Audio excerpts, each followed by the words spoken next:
Well,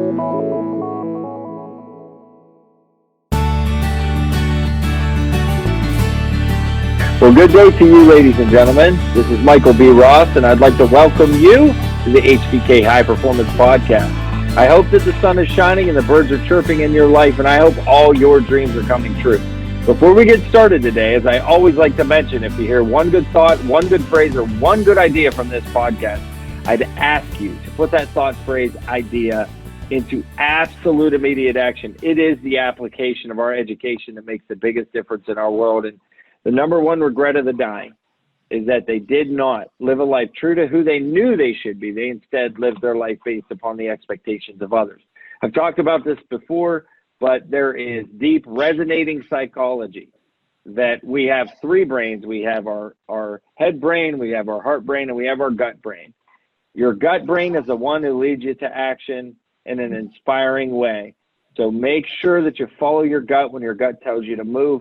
And here's what I do know. As being a coach for about 11 years, I've found that more people, vast majority, I'd say 9.5 out of 10, the vast majority of people don't regret taking action.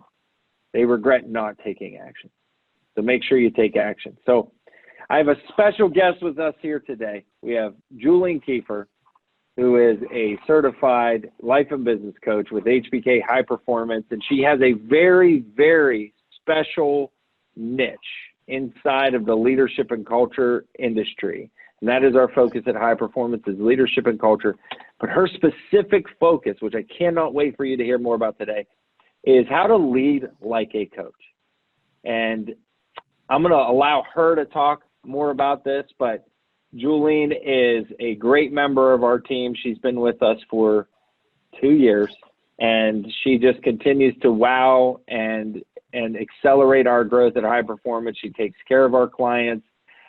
She does a little bit of everything. She's kind of our, Swiss Army knife in some ways. There isn't much she can't do. And so I thought it'd be appropriate, as she continues to expand and continues to expand her client base and continues to expand in her expertise, I thought it would be a great treat for our audience to hear from her today. So Juleen, I'd like to welcome you. Thanks for joining us today.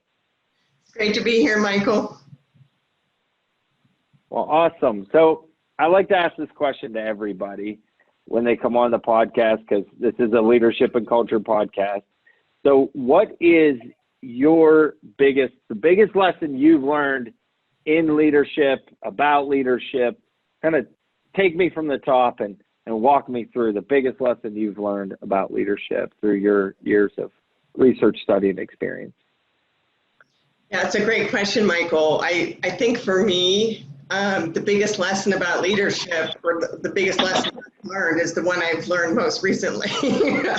Yeah, right.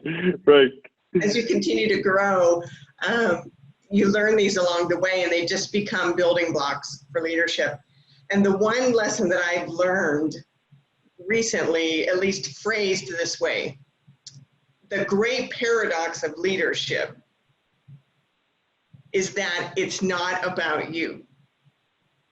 Yeah. And it's all about you. And the paradox being these two opposing ideas within the same thought. How can leadership both be not about you and all about you? So when we look at it not being about you, we look at the definition of leadership. Really, a very simple definition, at least for me, is someone who realizes and maximizes the potential in someone, which sounds a lot like coaching. That's why I love leadership. Yeah. We have to have this innate interest to maximize people.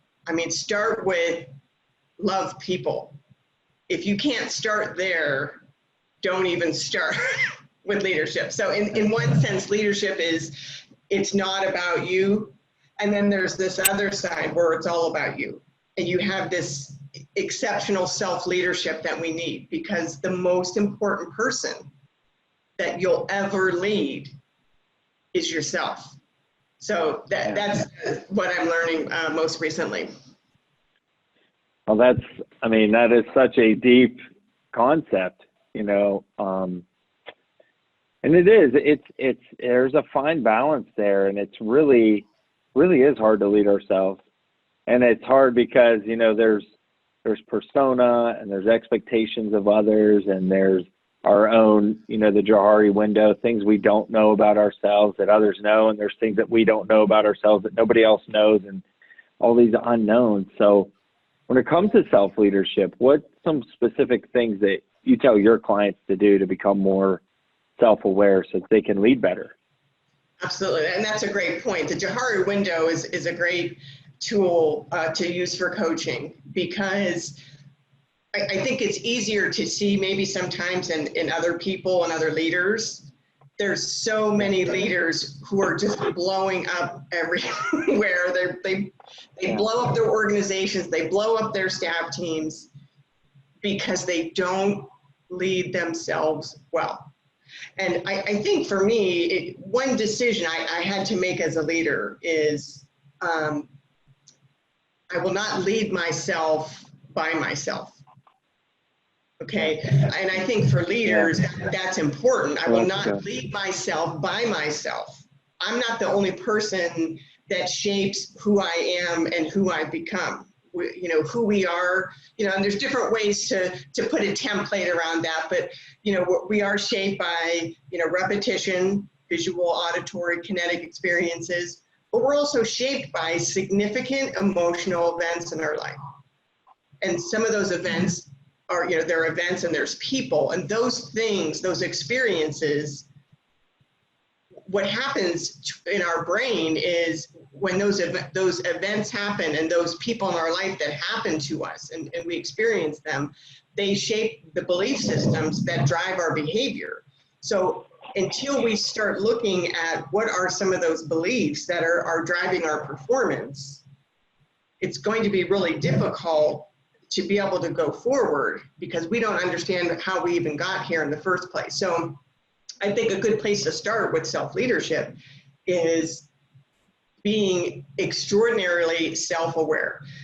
You have to be willing to take some assessments. And many times we say these as tests, and I don't like that word, personality tests, as if there's a right or a wrong. You know, right. A clinical background in mental health. So assessments are just snapshots of you at that moment in time.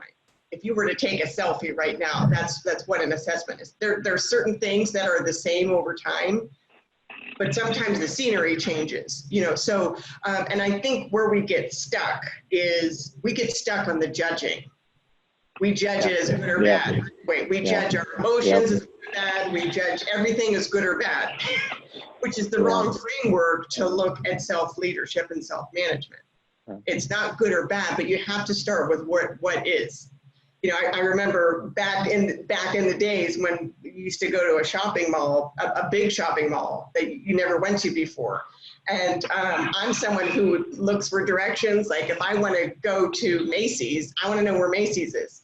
So you would find these kiosks in the middle before Google existed. Yeah. But what you looked for on the map, Michael, was you are here. That's the most important piece. Where are you? And then you know where to go. So that's how personality assessments, you could take a Myers-Briggs type indicator, you can take the DISC. I have tons of resources for that, because always taking snapshots of where you're at, because you have to know where you're at to know what you need to do to get where you're going, or you're gonna get stuck. And you have to be okay with understanding that you do have some constraints on your personality. You know, there's a big push for being strengths focused, and I'm all about that. I coach that way. But that also comes with the awareness of knowing what is it that's likely going to keep you up at night? What's likely going to sabotage your way forward? What's likely inside of you that's going to sabotage your own movement forward? And that's where coaching becomes so important, to help in those situations where there's roadblocks. But start with where you are. That's my thought. Yeah. And I think that goes into my next question pretty easily. What an easy segue to ask a candid question is, you know, not just where are we, but what do you see as the biggest problem in leadership today?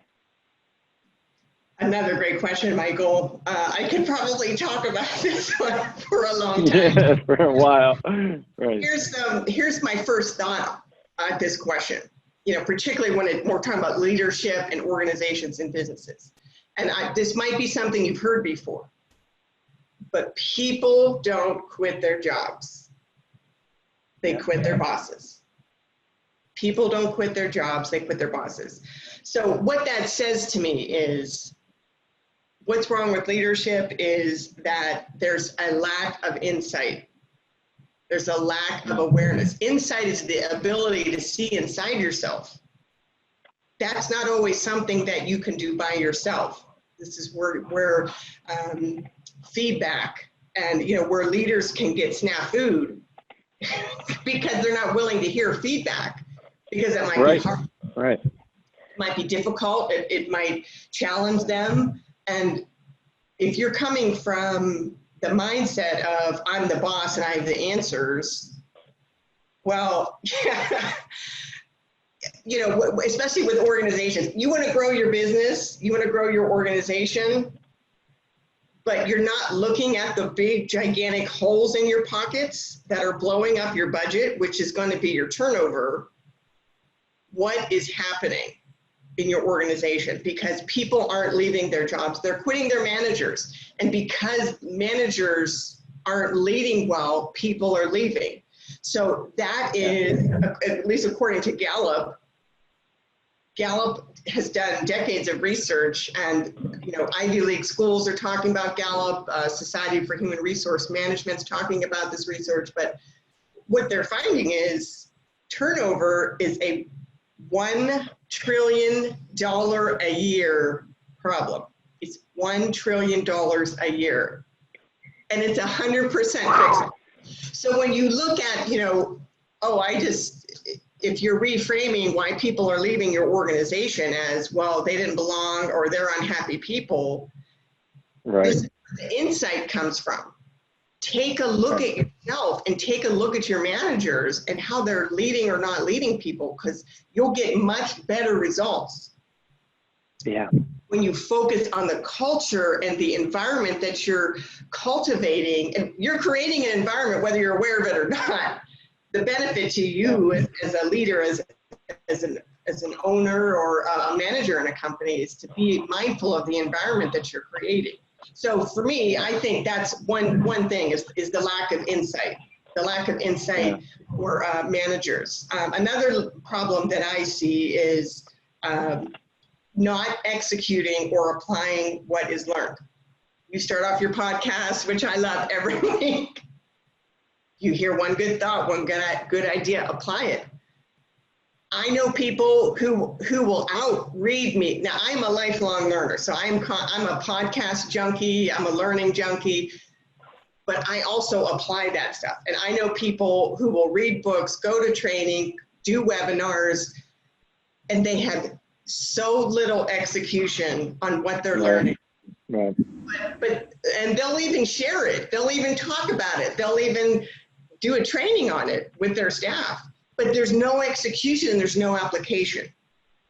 That word ajuko, which I learned from you, Michael, means draw out. It doesn't mean hoard in. It doesn't really matter to me how many degrees you have after your name or how many certificates you have on your resume of what you've learned. If you're not applying anything, or at least taking risks and see what works, because I'm not in it to be right. I'm in it to get it right. Yeah.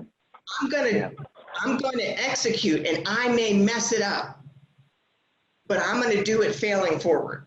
That's how I'm going to do that. So lack of insight, not executing on what they're learning. And I think one other thing I would like to mention is a lack of vibrant accountability. We use that word accountability like it's a death sentence, where people are afraid of it. Afraid of crucial conversations, where the stakes are high, there's opposing views, and there's a lot at stake. We avoid these conversations, and when we don't harness the power of accountability, we're really missing the boat on the feedback and the communication. So many of the people, the clients that we work with, communication is a huge factor in their culture. We all say it, but a lot of it comes down to there's so little accountability. We don't require people, and I'm talking about behaviorally as well, not just producing stuff. You know, I think there's so much emphasis on production that we're missing this emotional intelligence piece here. You know, your intelligence is basically a fixed asset that you have. It's not going to change much over time, but your emotional intelligence can grow. And your intelligence will get you in the door, but your emotional intelligence is usually what gets you fired because you have so little of it. That's so interesting. No, I think that's, you know, insight, feedback, self-awareness. And it sounds, you know, you've heard it, I've heard it, where there are leaders that we've worked with who at least initially say, wow, it sounds like fluffy stuff. And, you know, you just made a point about how important EQ is, you know, emotional intelligence, and how turnover costs businesses $1 trillion per year. And, you know, I've seen the statistics that if you have turnover, you have to replace a higher level employee. It costs up to 300% of their annual salary to replace them. It's 150 to 200% of a middle level manager, and then about 100%. It costs you double to replace someone than it does to keep them. So and you also lose all that traction and all that momentum that you built with that person. So that is so interesting. Why do you think, I'm going to ask a little follow-up question to this. Why do you think it's so hard for leaders to get the insight and the feedback and to be really self-aware? What do you think the real block is there? Is it a self-esteem, a self-image? You know, I always used to I say this all the time. It's, you know, if you say something to some business owners, they get defensive about their company. It's like I told them their baby's ugly. And that's not what I try to do at all. I'm just trying to bring truth to the situation, because you can work with truth. I can't work with, you know, a falsity. So what do you think it is that causes some leaders to not want to hear feedback? Another great question. I think that there's been this shift in the workplace, you know, and as our society develops and as technology advances, and we're in the information age, we're no longer in the, you know, we're no longer in agriculture or industrial. We've had a shift in the workforce. And with that, there's also been, as leadership has developed, you know, over the last at least 50 years. I mean, you really didn't talk about leadership, you know, 150 years ago. So leadership in a sense has been a newer concept, but as we've developed and as humanity has developed and neurosciences and all this explosion has happened, you know, our brains are wired for survival. And that worked for us when we were, you know, an agrarian society where we had to, you know, sustain our own food and all of that, you know, but as we grow and develop, so the shift in the workplace has been, it used to be you went to work for a paycheck, you went to work for benefits. What am I getting? Okay. But now, as we look at 51% of the workforce now, the full-time workforce are millennials. They're not wired that way. They're wired for, what is my purpose? How can I develop?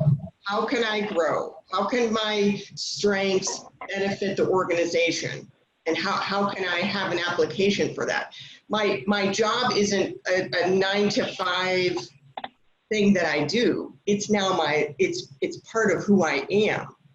So being unaware of these big, huge shifts that have happened in the workforce, I think is one area that leaders who are in positions today, you know, they've missed some of this information.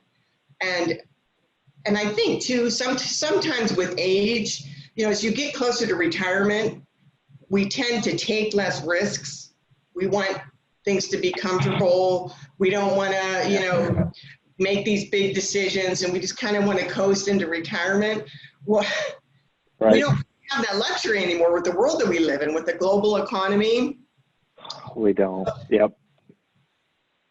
But we've been very comfortable as the older that you get, in terms of, no one's ever required this of me. No one's ever required me to be a leader. No one's ever required this of me.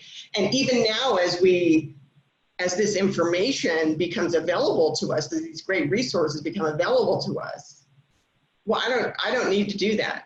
And then we don't hold our leaders accountable for growing either. So it's a very simplistic definition, but I think that adds to the conversation. Yeah, and look, it is something, it's like we talk about in dynamic leadership. And I mean, we as leaders, we're social scientists.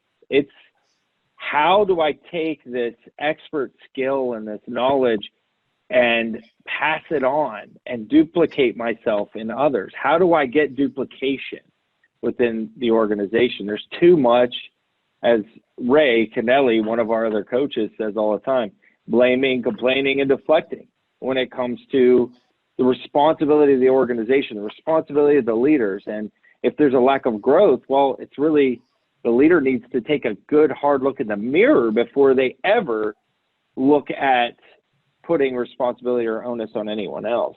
I just think that's so fascinating, though. It's not a phenomenon. It's very consistent that leaders get very defensive when you talk about their entity.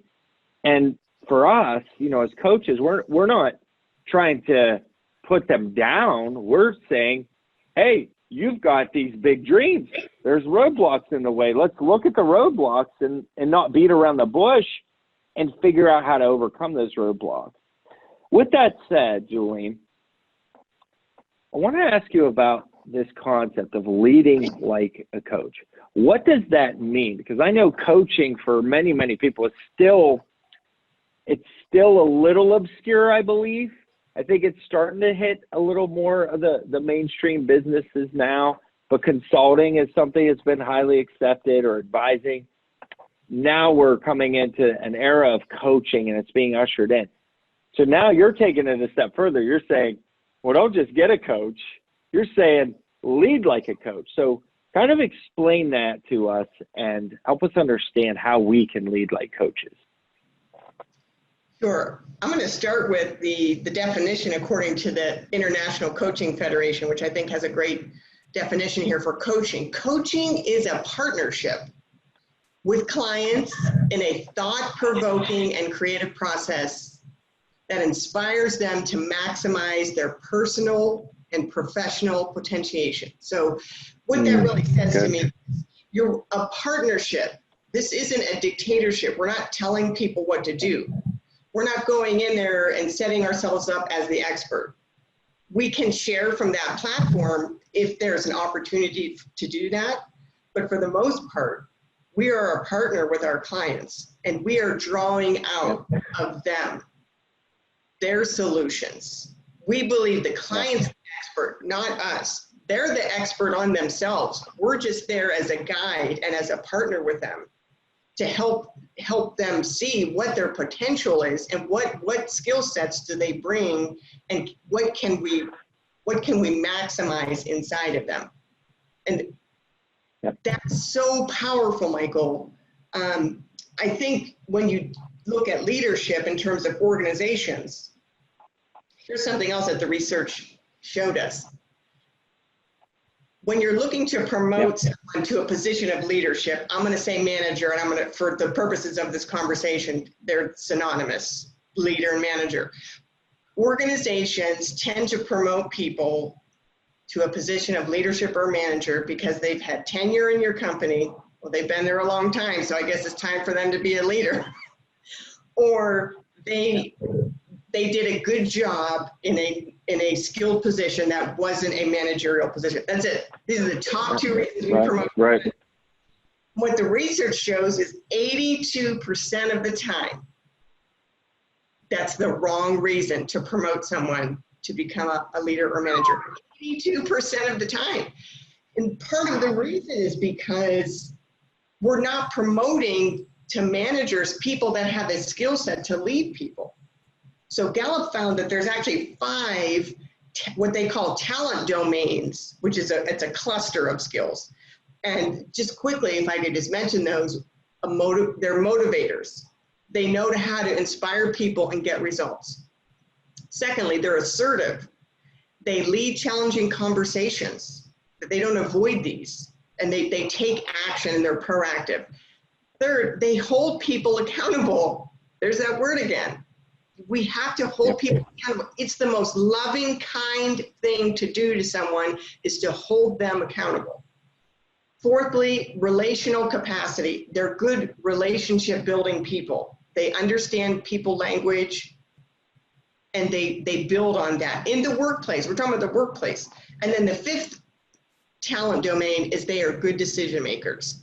If you hire your next manager using these 5 domains, they will be as not only a successful leader, but they will draw out of their teams high-performing individuals, because we've seen the link now with the research shows us that if you can develop that relationship building of emotional intelligence and build these 5 domains, your productivity goes up, your absenteeism goes down, your product defects go down. There's all of these metrics we could see because the engagement goes up. And when engagement goes up, that all goes up. So it's all interrelated to the people management skills. So it's not that they're smart, oh, they've been here a long time, they deserve it. Or gee, they were really good. Let's put them in charge of people. So the benefit is now we have the research and the metrics on our side to help us make better decisions now as leaders and who we're promoting to be leaders.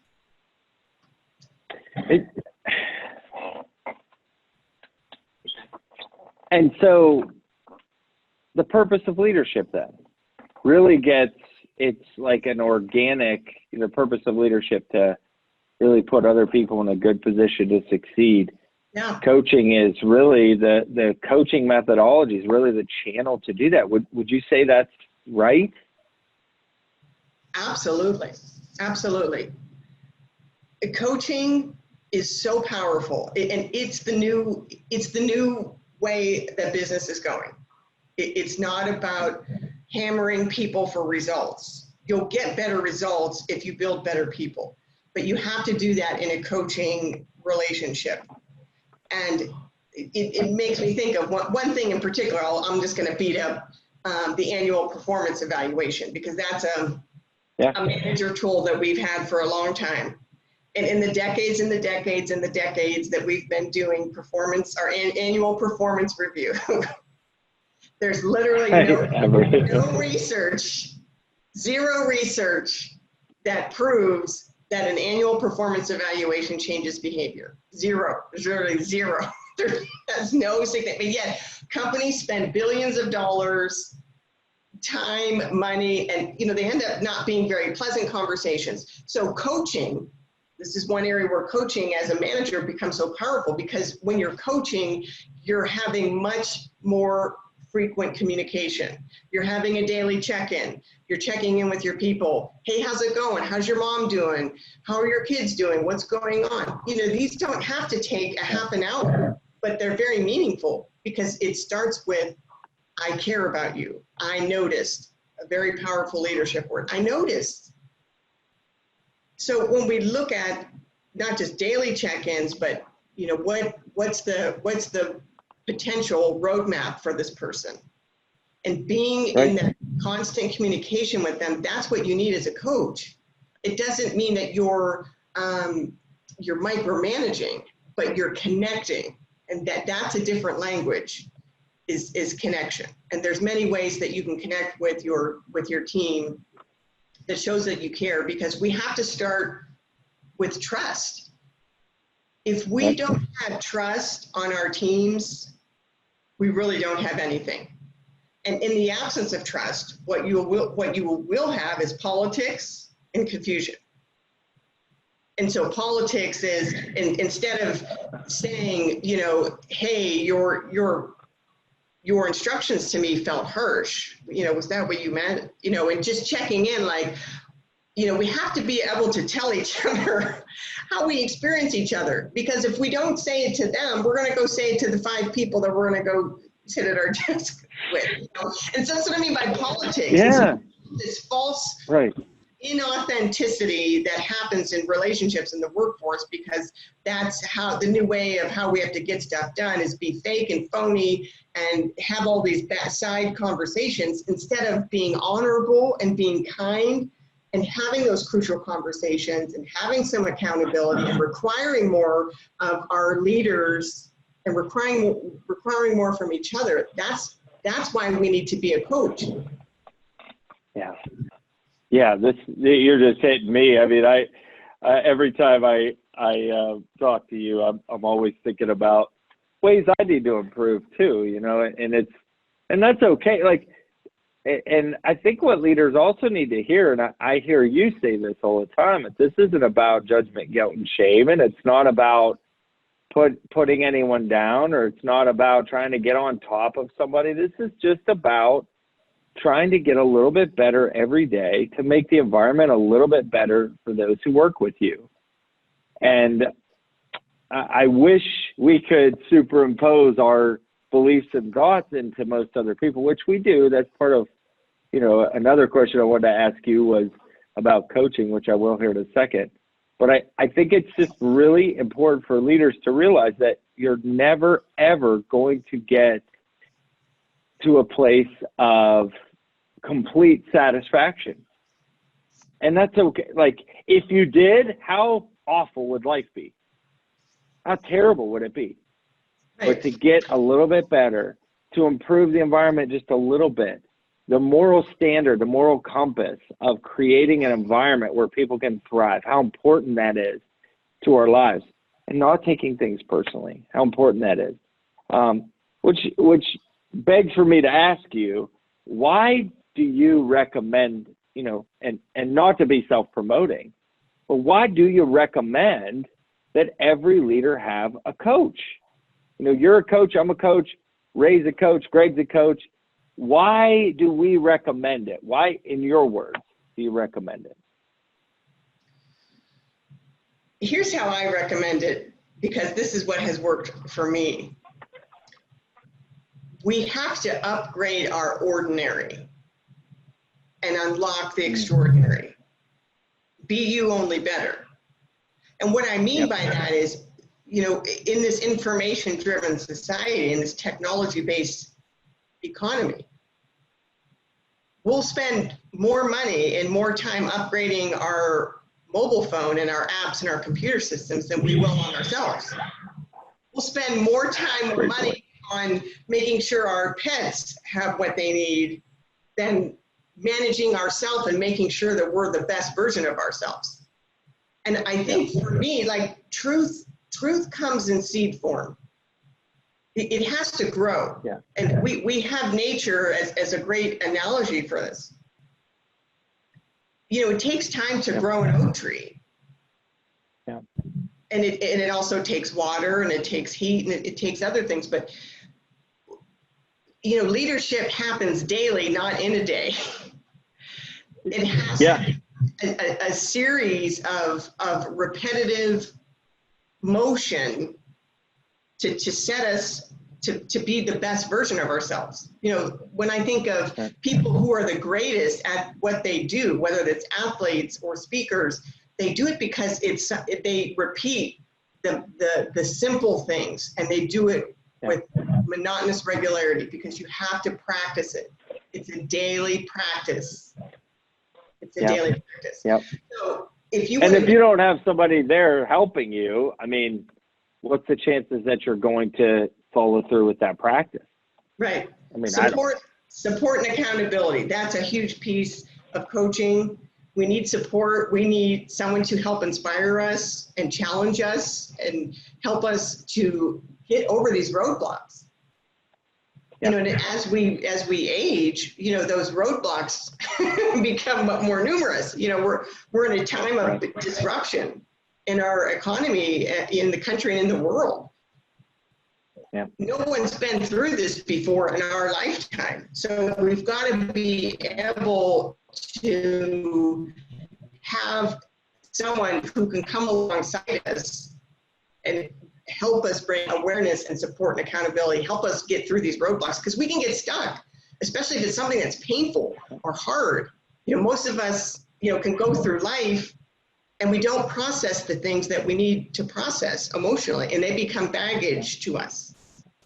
And this is really important, especially for business owners, because you're dealing with people and your dream is at stake. And if you're so willing to give up on your purpose, then either you're not worthy of your purpose or your purpose isn't worthy of you. Coaching will help get you to where you want to be and where you need to be. It's really good. That is really, really good. I just think, you know, again, it's like you said this earlier, is don't be the only one who leads you. You know, no matter where you are, don't be the only one. And I remember one of my mentors used to tell me, leadership can be a very lonely place unless you put yourself in a position to get help. And I, you know, as a leader, many times I do that. I try to lead myself, or there's this American ideal that you got to pull yourself up by your bootstraps. And if you ask for help, you're weak. And I think that's a lot of times too, people look at coaching as, well, if I take coaching, I'm weak. Or, you know, if I go to therapy, I'm weak. If I go to counseling, I'm weak. Where I look and I say, no. You have strength. And you are building strength when you go to coaching, counseling, and therapy. So great points, Juleen. Just to shift a little bit, what would be some advice that you would give kind of an up-and-coming leader, a young up-and-coming leader, someone who's got tons of resolve? What would be your advice to helping them accelerate their success? Oh, definitely. I would hire a coach.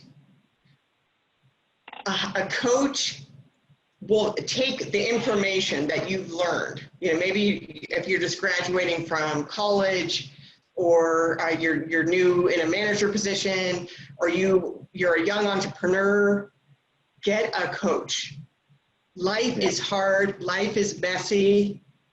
And when you don't have that support, and you don't have another voice in your head other than your own self-talk, it can get very toxic. Yep. There are some life principles for someone who's a trained coach can help you identify.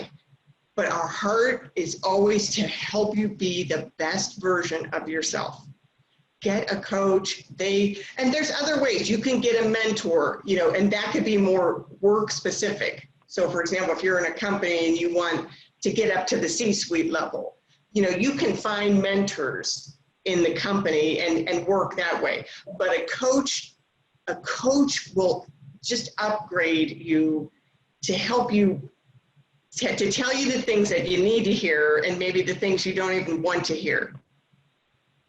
Right. But if you want, among the high performers, the high performance all have coaches. They all have coaches. So just lose the lie that, you know, I can do this by myself, because you really can't. But you can still lead people and you can still do things, but you won't be. It's very rare that you're going to get to that high level of performance. And quite honestly, if you look at some of the research on happiness and joy in life, it has very little to do with how much money you make. In fact, sometimes that's a contraindicator. But the people who are the most happiest in life, the number one thing that sets them apart from others is they have authentic, deep, meaningful relationships. And that's what a coach can be. One of my favorite coaches told me in a time of struggle professionally. She said to me, go where you're celebrated, not tolerated. And that was such a shift out of where I was, because I was staying in an organization that was punishing me, that was not even talking to me, quite literally. You know, there was no development, there's no potential, there's no max, there's no coaching, you know. So you owe it to yourself to be in those environments. Now, again, we do have to deal with some of the things that get in the way. And again, that's where coaching is going to be a huge mechanism to, and it doesn't need to be this lifelong thing, although it can be. But, you know, and you can have several coaches. You know, it depends on what you need and what you're looking for. You know, that coach can help get you what you need. Yeah. Yeah, I think, again, I have 3 coaches. And Juleen, you and I feel like we just keep adding as many as we can, you know, and then we kind of coach each other, Yes. you know. But if we become bigger on the inside and we dig down to the depths of our heart, our soul, and in our mind, and we open up new opportunities, you know, we heal from past traumas and hurts and pains or just disappointments, whatever they are, we become so big on the inside that nothing, no matter what happens on the outside, can't shake it. That concept has always rung true with me, where, you know my story, and I was on the jail cell floor 20 years ago, and I had the depth of a teaspoon, but I was able to have mentors and coaches in my life who dug down deep and helped me to see some things inside of me that I couldn't see, right, and helped me develop some disciplines I didn't have. And as a result, I just kept getting bigger and bigger on the inside. So there really isn't anything I can't do on the outside. And things outside don't look as big as they used to because I keep getting bigger on the inside. Still got a long way to go, but that is such good advice, is just continually work on your personal growth and your development, but have somebody there with you. And, you know, I couldn't afford it when I started my first business. And so I did what you said. I sought out mentors, and I bought lunches, which ended up costing me, I think, more than coaching would have, you know, because I'd ask people to go out to lunch and I'd pay for it because I so valued their time. And I knew, for me, in the law of anticipation, if I was going to get the most out of this, I had to make sure that I paid for their lunch, paid for the books. If they told me to read a book, I'd go get the book that day because I didn't want to miss a trick. So that's great advice, Juleen. How can people get a hold of you if they need to get a hold of you? Because this has been so good. I'd love for people to follow up on the podcast, follow up with an email, try to connect with you further. How can they connect with you on social media or email? Yeah, on social media, on Facebook, HBK High Performance, LinkedIn. I'm also on LinkedIn. I have a personal profile. It's Juleen Keefer. It's Juleen and Keefer. You can follow me on LinkedIn or connect with me that way. You can also email me. It's the letter J and my last name, Keefer, Keefer, at hbkln.com. That's so good. Everybody, listen, right away, send Juleen an email, connect with her on social media. As soon as you get off, I want you to connect with her on social media. She is so responsive and so kind and such a good friend and a good person to ask questions to and to have as a mentor or coach. So make sure you reach out to her. Don't miss this opportunity to connect with her. So Juleen, again, what a wonderful conversation, and I always learn something every time I talk to you. So I appreciate you taking the time with us, and you know, it's so great to have you on the HBK High Performance team, and you know, cheers to many years together, sister. Thanks again, and we'll do it again sometime if you've got the time. So thanks again, Juleen. Thanks again, Michael. It's a pleasure to be here and pleasure to be a part of your team. It's an honor of a lifetime. Thank you. Awesome. Well, make sure you take absolute immediate action on the ideas that compelled you today. And if you don't get everything the first time through, make sure you listen to it again and take action on what you get the second time as well. Thank you so much for joining us on the HBK High Performance Podcast, and we can't wait to talk to you next time.